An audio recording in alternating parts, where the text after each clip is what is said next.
Chapter wise question practice में RBI part 2 में हम प्रैक्टिस करेंगे आरबीआई के बचे हुए क्वेश्चंस की। पार्ट 1 में मैंने 10 क्वेश्चन की प्रैक्टिस आपको कराई आरबीआई से। तो चैप्टर वाइज प्रैक्टिस आपके लिए बहुत ही बेनिफिट होने वाली है, इसका बहुत बेनिफिट आपको मिलने वाला है, क्योंकि इसमें चैप्टर वाइज आप अपनी समस्याओं का समाधान कर पाएंगे। क्योंकि पूरे सब्जेक्ट में कभी कभी हमको प्रॉब्लम नहीं होती, किसी पर्टिकुलर एक चैप्टर में होती है। तो इस प्रैक्टिस से हम समझ पाएंगे कि किस चैप्टर में हमको प्रॉब्लम है, उस चैप्टर पर थोड़ा सा अलग से और वीडियो देख करके अलग से पढ़ाई करके हम उस चैप्टर की जो प्रॉब्लम है वो सॉल्व कर सकते हैं, और आने वाले एग्जाम में हम और बेटर कर सकते हैं अपनी परफॉर्मेंस को। तो हमारे आरबीआई पार्ट 2 का पहला क्वेश्चन हमारे सामने है, भारत में विदेशी विनिमय संचय का रखरखाव किसके द्वारा किया जाता है। यानी कि जो भारत का विदेशी मुद्रा भंडार है, देखिए इसमें जो शब्द है ना, इनको देख के हमें घबराना नहीं है। कभी कभी एक ही शब्द को कई नाम से बुलाया गया है, जैसे विदेशी मुद्रा भंडार भी हो सकता था, इसमें विदेशी रिजर्व भी हो सकता, विदेशी विनिमय भी हो सकता था, विदेशी विनिमय संचय भी है। बात वही है, विदेशी विनिमय संचय मतलब हमारा जो फॉरेक्स रिजर्व है, जो विदेशी मुद्रा भंडार आरबीआई के पास होता है। लीजिए आंसर मैंने खुद ही आपको बता दिया। तो भारत में विदेशी मुद्रा का भंडार कौन करता है? आरबीआई करता है, भारतीय रिजर्व बैंक करता है। तो भारतीय रिजर्व बैंक जो है कैसे इसका भंडार, कैसे इसका वो करता है, सबसे पहले ये जानिए कि हमारा जो आरबीआई का रिजर्व बैंक जो है आरबीआई है, ये जो विदेशी मुद्रा भंडार का रख रखाव करता है या मैनेजमेंट करता है, तो इसके विदेशी मुद्रा भंडार में क्या क्या आता है। सबसे इंपॉर्टेंट पार्ट जो हमारा होता है विदेशी मुद्रा भंडार का, वह होता है, विदेशी मुद्रा भंडार का सबसे इंपॉर्टेंट पार्ट जो होता है वो होता है हमारा गोल्ड। ठीक है, गोल्ड यानी कि स्वर्ण सबसे विश्वसनीय एसेट माने जाते हैं अंतरराष्ट्रीय स्तर पर। तो आरबीआई के विदेशी मुद्रा भंडार में गोल्ड होता है, और क्या होता है, जो हमारी फॉरेन करेंसीज होती हैं, इंपॉर्टेंट फॉरेन करेंसीज होती हैं, उनका हम भंडारण करते हैं। अब जाहिर सी बात है, विदेशी मुद्रा भंडार में हम पाकिस्तान के रुपया को तो स्टोर करेंगे नहीं, श्रीलंका के रुपया को तो स्टोर करेंगे नहीं, हम जिम्बाब्वे की मुद्रा को तो स्टोर करेंगे नहीं। हम ऐसी मुद्राओं का भंडार रखेंगे जो हमारे विदेश व्यापार में हम यूज कर सकें, जिन्हें हम अपने इंपोर्ट में यूज कर सकें। क्योंकि आफ्टर ऑल इन विदेशी मुद्राओं का इस्तेमाल भारत कहाँ करेगा? विदेश व्यापार में ही तो करेगा। डोमेस्टिक लेवल पर तो हमारी डोमेस्टिक करेंसी चलती है। तो हम विदेशी मुद्रा भंडार में कुछ प्रीसियस विदेशी मुद्राओं को स्टोर करते हैं। ठीक वैसे ही जैसे हम अपने घरों में कुछ मुद्राएं संभाल के रखते हैं, वैसे ही आरबीआई भी अपने पास कुछ विदेशी मुद्राओं का भंडार रखता है, ताकि इस विदेशी मुद्राओं से वह विदेशी वस्तुओं का आयात कर सके। दुनिया से जो भी हमको खरीदना है उसको खरीदने के लिए विदेशी मुद्राएं हमारे पास होना बहुत जरूरी है। और गोल्ड इसलिए रखा जाता है कि जब डॉलर का भी मूल्य कम पड़ जाएगा, खत्म हो जाएगा, तो गोल्ड हमें कैसे काम आएगा। हम हमारे जो 1991 की बैलेंस ऑफ पेमेंट क्राइसिस है उसमें आपको बताएंगे कि इस गोल्ड ने कैसे भारत को बचाया, कैसे भारत ने अपने विदेशी मुद्रा भंडार के गोल्ड को कैसे गिरवी रखा अंतरराष्ट्रीय मुद्रा कोष के पास, और उसके बाद हमें फिर क्या मिला, उनसे हेल्प मिली थी, और उससे हमने अपने विदेशी मुद्रा के संकट को दूर किया था। तो विदेशी मुद्रा हमारे लिए बहुत ज्यादा प्रीसियस होती हैं। तो भारत में विदेशी विनिमय भंडार का रख रखाव आरबीआई करता है, स्टेट बैंक नहीं करता, वित्त मंत्रालय भारत सरकार नहीं करती, भारतीय आयात निर्यात बैंक नहीं करता। Right answer is option A. Next question, question number 2, भारतीय रिजर्व बैंक के संबंध में निम्न कथनों पर विचार कीजिए और बताइए इनमें से कौन कौन से कथन सही हैं। यानी कि ये जो 4 कथन दिए हुए हैं आपको इन्हें अच्छे से पढ़ना है, और ये चारों कथन आरबीआई के संदर्भ में है। आपको बताना है इनमें से कौन कौन से कथन सही हैं। पॉइंट 1, वह केंद्र सरकार का बैंकर है। कौन? आरबीआई केंद्र सरकार का बैंकर है, बिल्कुल सही है। फंक्शंस ऑफ आरबीआई में मैंने आपको बताया है कि आरबीआई केंद्र सरकार का बैंक है। ऑप्शन ए। पॉइंट 2 यानी कि कथन 2, वह मौद्रिक नीति बनाता है और लागू करवाता है, बिल्कुल सही है। आरबीआई मौद्रिक नीति बनाता है और लागू करवाता है। पॉइंट 3, वह अंतरराष्ट्रीय मुद्रा कोष के सिलसिले में सरकार के एजेंट के रूप में कार्य करता है, बिल्कुल सही है। आरबीआई सरकार के एजेंट के रूप में अंतरराष्ट्रीय मुद्रा कोष में जाता है, भागीदारी करता है, यानी कि गवर्नमेंट ऑफ इंडिया को आईएमएफ में आरबीआई ही क्या करता है, रिप्रेजेंट करता है, सरकार के प्रतिनिधि के रूप में वहां पर जाता है। और चौथा है, वह भारत सरकार के ऋण दान कार्यक्रम को संचालित करता है, बिल्कुल सही है। चारों पॉइंट सही हैं। राइट आंसर इज 1 2 3 4 सभी सही हैं। यानी कि आरबीआई भारत सरकार के ऋण, जितने भी ऋण हैं, चाहे वे घरेलू ऋण हो या बाह्य ऋण हो, इन सब का प्रबंधन मैनेजमेंट कौन करता है? आरबीआई ही करता है। बहुत बढ़िया प्रश्न था। ऐसे प्रश्न बार बार आते हैं बदल बदल के, जरूर इसको देखिएगा। भारतीय रिजर्व बैंक, देखिए हमारे कंप्यूटर भाई साहब को हर जगह रिजर्व को रिवर्स लिख दिया है इन्होंने, ठीक है। आरबीआई समझो आप यहाँ पर आरबीआई। भारतीय रिजर्व बैंक से संबंधित निम्नलिखित कथनों का अध्ययन कीजिए तथा नीचे दिए गए कूट से सही उत्तर का चयन कीजिए। यानी कि ये जो 4 कथन हैं, ये 4 कथन आरबीआई से संबंधित हैं। इनमें कौन कौन से कथन सही हैं ये आपको बताना है। तो पहला कथन क्या है? यह शीर्ष बैंक है। बिल्कुल सही है। शीर्ष बैंक क्यों है? क्योंकि यह देश के सभी बैंकों का बैंक है और ये सरकार का बैंक है, इसलिए यह देश का सबसे बड़ा बैंक है, शीर्ष बैंक है। दूसरा, यह मुद्रा आपूर्ति को नियमित करता है। बिल्कुल सही बात है, यह मुद्रा आपूर्ति को नियमित करता है, यानी कि अर्थव्यवस्था में जो मनी फ्लो है उसको मैनेज करता है। ये क्रेडिट कंट्रोलर है। किसके माध्यम से करता है? मॉनेटरी पॉलिसी के माध्यम से। और मॉनेटरी पॉलिसी में क्या क्या करता है? CRR, SLR, repo rate, reverse repo rate, bank rate, OMO, इनके माध्यम से आरबीआई मार्केट में मुद्रा की आपूर्ति यानी कि मनी फ्लो को नियमित यानी कि बैलेंस करता है। जब आरबीआई को लगता है कि बाजार में महंगाई बहुत बढ़ रही है, मुद्रास्फीति बहुत बढ़ रही है, तो आरबीआई बाजार में मुद्रा की आपूर्ति को घटा देता है। और जब इसे लगता है कि बाजार में मंदी आ गई है, तो आरबीआई मुद्रा की आपूर्ति को बढ़ा देता है। और यह कार्य आरबीआई किसके द्वारा करता है? मॉनेटरी पॉलिसी के द्वारा करता है, इसलिए यह आरबीआई का महत्वपूर्ण कार्य है। पॉइंट 3, यह व्यापारिक घरानों को ऋण प्रदान करता है। ये कार्य आरबीआई नहीं करता, क्योंकि आरबीआई जनता का बैंक नहीं है। आफ्टर ऑल व्यापारिक घराने भी जनता ही तो हैं। व्यापारिक घराने मतलब जो उद्योगपति हैं, तो उद्योगपतियों को ऋण प्रदान करने के लिए दूसरे कॉमर्शियल बैंक है, आरबीआई यह कार्य नहीं करता। चौथा है, यह नाबार्ड के कार्यों का पर्यवेक्षण करता है। बिल्कुल सही है, आरबीआई नाबार्ड के कार्यों का पर्यवेक्षण भी करता है। नाबार्ड जो है नेशनल लेवल पर एक रूरल बैंक है हमारी, जो ग्रामीण क्षेत्र के लिए मॉनिटरिंग करने के लिए आरबीआई ने बनाई है।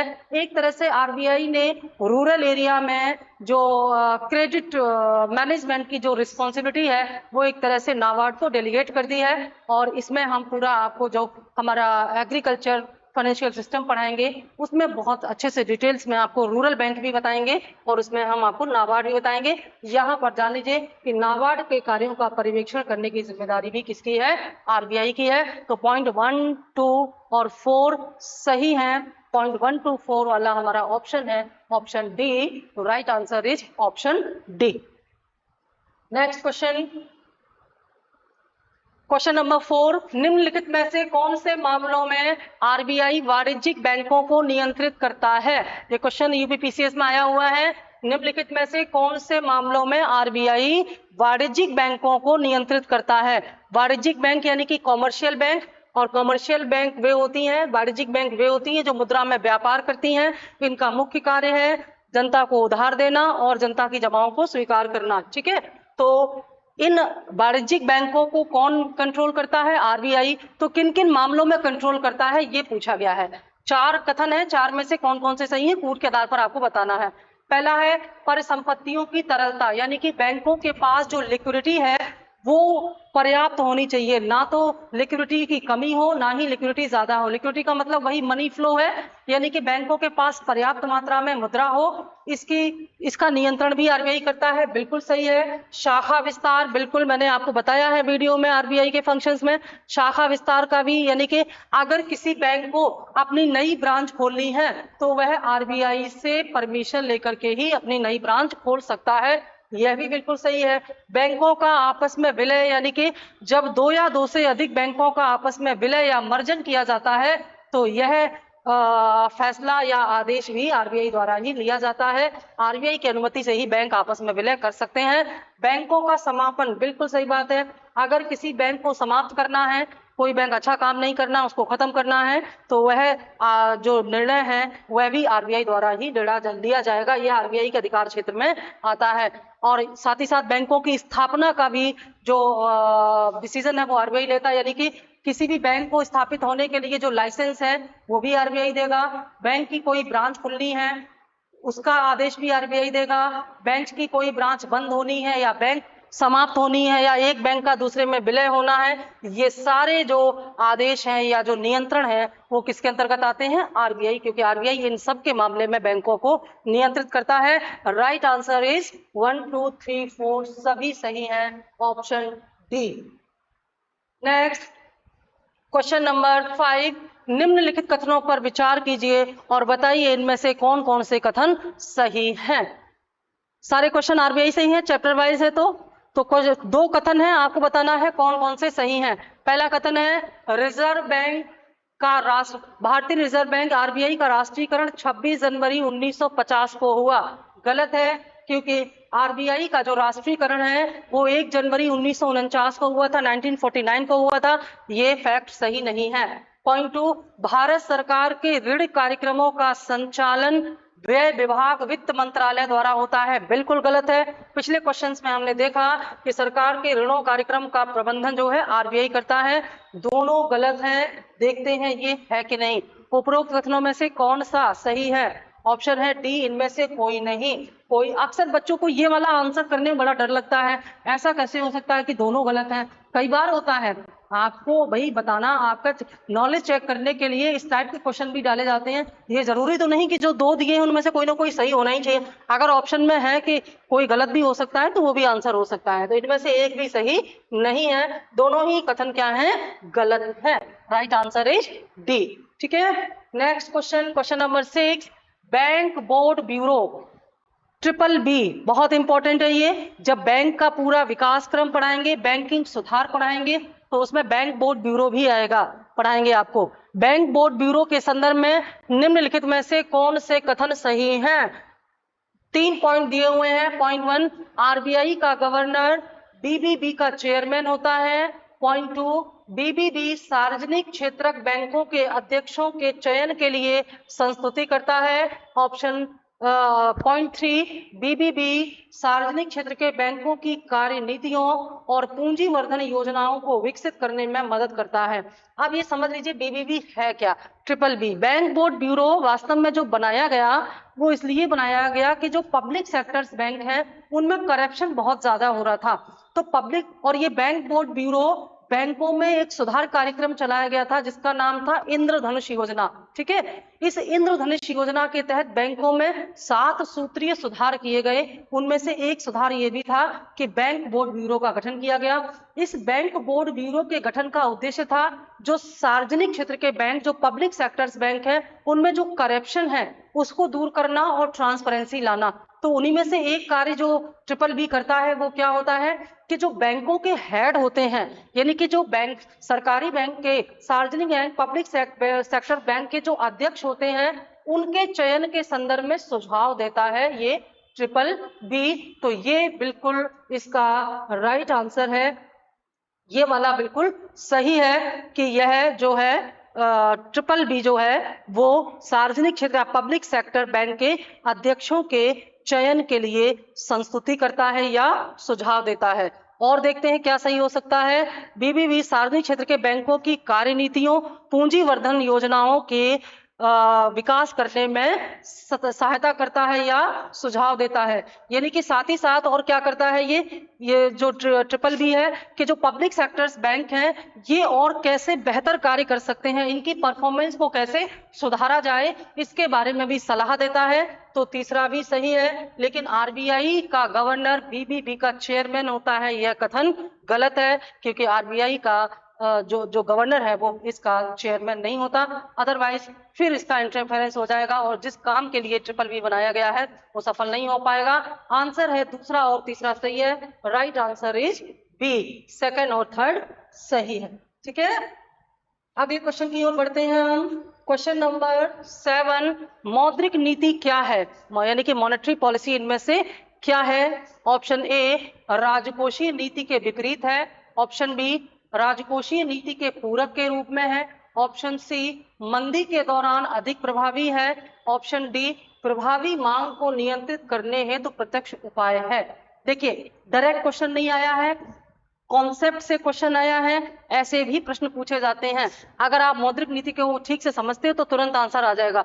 मैंने आपको बताया था, एक किसी मुझे एक्यूरेट याद नहीं आ रहा है, किसी वीडियो में ही मैंने आपको बताया था कि जो मौद्रिक नीति होती है और जो राजकोषीय नीति होती है, ये वास्तव में एक दूसरे के पूरक होते हैं और दोनों का उद्देश्य होता है इकोनॉमी को बूस्ट करना, कीमतों को बैलेंस करना, प्राइस स्टेबिलिटी करना। तो जाहिर सी बात है कि ये एक दूसरे के पूरक ही होते हैं। तो मौद्रिक नीति क्या है? राजकोषीय नीति का पूरक है। आंसर बी हो गया। राजकोषीय नीति का निर्धारण कौन करता है? सरकार करती है। कौन? वित्त मंत्रालय करता है। तो वित्त मंत्रालय बजट के माध्यम से राजकोषीय नीति का निर्धारण करता है, जिसमें कि टैक्स वगैरह के बारे में बताए जाते हैं। यानी कि राजकोषीय नीति में टैक्स और सब्सिडी के बारे में बताया जाता है, और टैक्स और सब्सिडी के द्वारा अर्थव्यवस्था में प्राइस स्टेबिलिटी, कीमत स्थिरता और अर्थव्यवस्था की वृद्धि के प्रयास किए जाते हैं। और आरबीआई मौद्रिक नीति के द्वारा यही कार्य करता है। तो दोनों कहीं ना कहीं एक ही उद्देश्य के लिए काम करते हैं, एक दूसरे के विपरीत बिल्कुल नहीं है। तो मौद्रिक नीति राजकोषीय नीति का पूरक है। ये राइट आंसर है, आंसर बी। ठीक है, क्वेश्चन नंबर 7 का right answer is answer option B. Question number 8, निम्न में से एक भारतीय मौद्रिक नीति के बारे में निर्णय लेता है। यानी कि इनमें से कौन भारत की मौद्रिक नीति के बारे में निर्णय लेता है? कुल मिलाकर के इस क्वेश्चन को इस तरह से सुनिए, क्या पूछा जा रहा है कि भारत की मौद्रिक नीति का निर्धारण कौन करता है? ऑप्शन ए, भारत के वित्त मंत्री। Option B, RBI. Option C, राज्य के मुख्यमंत्री। ऑप्शन डी, अंतर्राष्ट्रीय मुद्रा कोष। अब देखिए, निर्णय शब्द से आप कंफ्यूज ना हो जाना। आप ये ना सोचना कि भाई आरबीआई तो बनाता है, निर्णय कौन लेता है। निर्णय का मतलब वही है, आंसर बी होगा। आरबीआई ही भारत की मौद्रिक नीति का निर्धारण करता है। वित्त मंत्री राजकोषीय नीति का निर्धारण करते हैं। बाकी इन दोनों का ना तो मॉनेटरी पॉलिसी और ना ही फिस्कल पॉलिसी से कोई सीधा लेन देन है। अगला क्वेश्चन है हमारा क्वेश्चन नंबर 9, भारत में मुद्रा एवं साख का नियंत्रण किया जाता है। साख मतलब क्रेडिट, मनी एंड क्रेडिट को कौन कंट्रोल करता है? Option A, central bank of India. Option B, industrial development bank of India. Option C, RBI. Option D, SBI, Bharatiya state bank. देखिए, ये सेंट्रल बैंक और आरबीआई आपको कंफ्यूज करती है। तो सेंट्रल बैंक ऑफ इंडिया अलग है, आरबीआई अलग है। हालांकि आरबीआई को देश का केंद्रीय बैंक कहते हैं, लेकिन सेंट्रल बैंक ऑफ इंडिया के नाम से एक अलग कॉमर्शियल बैंक है। तो right answer is RBI. RBI क्या करता है? मुद्रा एवं साख का नियंत्रण करता है। बाजार में कितनी मुद्रा होनी चाहिए, मुद्रा का फ्लो कितना होना चाहिए, इसका नियमन कौन करता है? आरबीआई द्वारा। किसके माध्यम से? मौद्रिक नीति के द्वारा। लेकिन साख का निर्माण कौन करता है? Commercial bank. अगर पूछा जाता कि इनमें से साख का निर्माण कौन करता है, तो फिर इसका आंसर एसबीआई होता, इंडस्ट्रियल डेवलपमेंट बैंक होता, सेंट्रल बैंक होता। लेकिन पूछा है साख का नियंत्रण कौन करता है, तो आंसर हो जाएगा आरबीआई।